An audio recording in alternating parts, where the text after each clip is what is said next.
안녕하십니까, 노선호입니다. 7월 20일 화요일 저녁입니다. 화요일 주식시장 분석하는 시간 갖도록 하겠습니다. 오늘 새벽 마감된 미국 시장 코로나 확산 그리고 경제 성장 우려로 인해서 하락 마감을 했습니다. 오늘 아침에는 이제 여러분들이 좀 많이 놀라셨던 것 같더라고요. 다우지수가 2.09% 하락을 하면서 작년 10월 이후에 오랜만에 2%대 하락을 했고요. 나스닥 지수 1.06%, S&P 500 지수 1.59% 하락을 했습니다.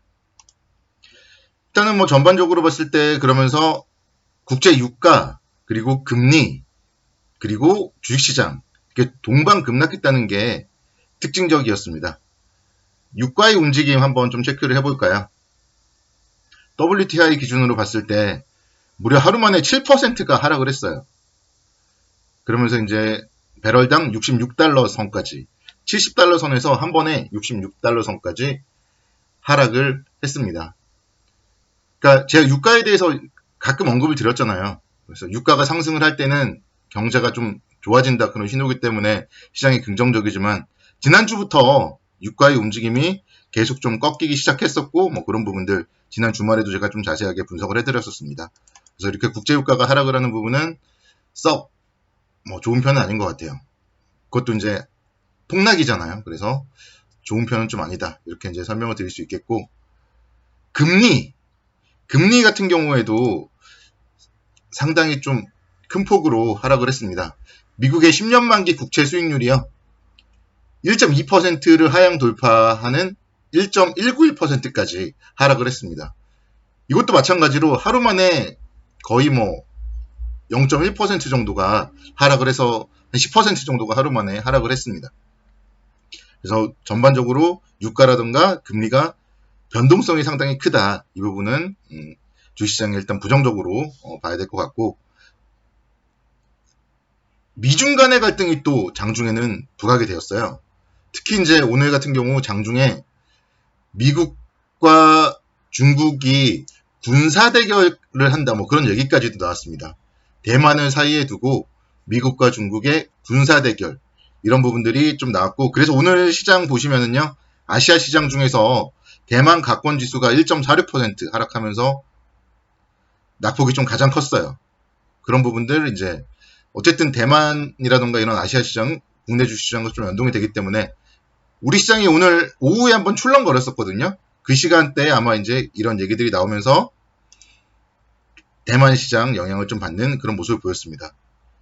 다행스럽게도 우리 시장 같은 경우는 이제 오늘 그래도 장 막판에 오후장 들어서 조금 낙폭을 좀 줄여주는 그런 모습으로 마감을 했고요. 그래서 그나마도 일단 하락이 좀 브레이크 걸렸다 이렇게 볼 수 있겠고, 특히 이제 지금의 유럽 시장이라던가 미국 선물 이런 걸 살펴본다면은 좀 내일까지는 그래도 좀 반등 가능성이 높지 않나 그런 생각을 해봅니다.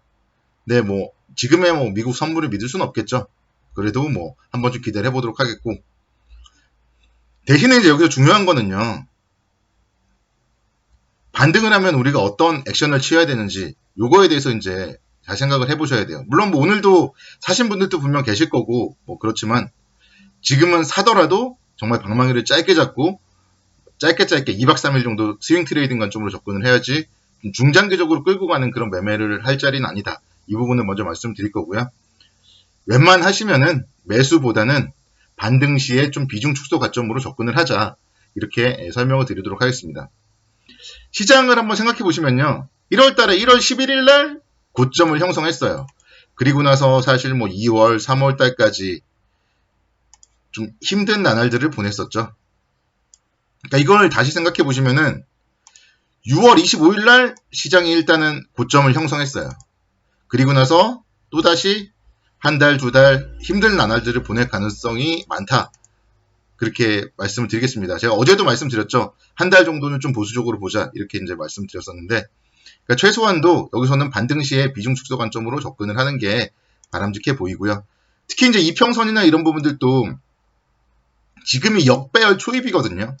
그렇기 때문에 여기서 굳이 덤비면서 매수를 할 필요는 없어요. 어차피 여름 휴가철이기도 하고요. 물론 지금 강릉도 4단계고 제주도 3단계고 그래서 뭐 가족들과 여행을 가는 것조차도 좀 쉽지 않은 그런 형국인데, 그렇지만 그래도 이제 휴가철이잖아요. 그렇기 때문에 아무래도 주식에 집중하기보다는 좀 집중이 잘 안 될 수도 있습니다. 그렇기 때문에 그런 부분들도 이제 시장에 좀 영향이 미치겠죠. 그래서 지금은 좀 쉬는 것도 투자다, 이렇게 좀 생각을 하시고, 제 생각에는 한 달 정도는 반등 시에 좀 비중 축소 관점으로 접근을 하는 그런 전략으로 대응을 하면 어떨까, 이렇게 말씀드리도록 하겠습니다. 자, 삼성전자 한번 볼게요. 삼성전자가 오늘 그래도 오후장에 좀 종가 관리를 해주고 좀 버티는 그런 모습을 보였어요. 네, 뭐 다행스럽다고도 할 수도 있겠고, 사실은 또 인위적으로 버틴다, 좀 그런 모습들도 사실은 좀 나온 것 같아요. 그래서 삼성전자 움직임 체크를 해봐야 되는데, 5월 13일 날 78,400원이 저점이었어요. 그래서 삼성전자가 만약에 여기서 78,400원을 이탈을 하면은 한 75,000원까지는 빠지는 게 정말 금방 빠질 수도 있거든요. 그래서 삼성전자가 78,400원을 깨면은 그때는 또 시장이 한 단계 정도 레벨 다운이 될 수도 있다. 이런 부분들도 염두를 해두시고요.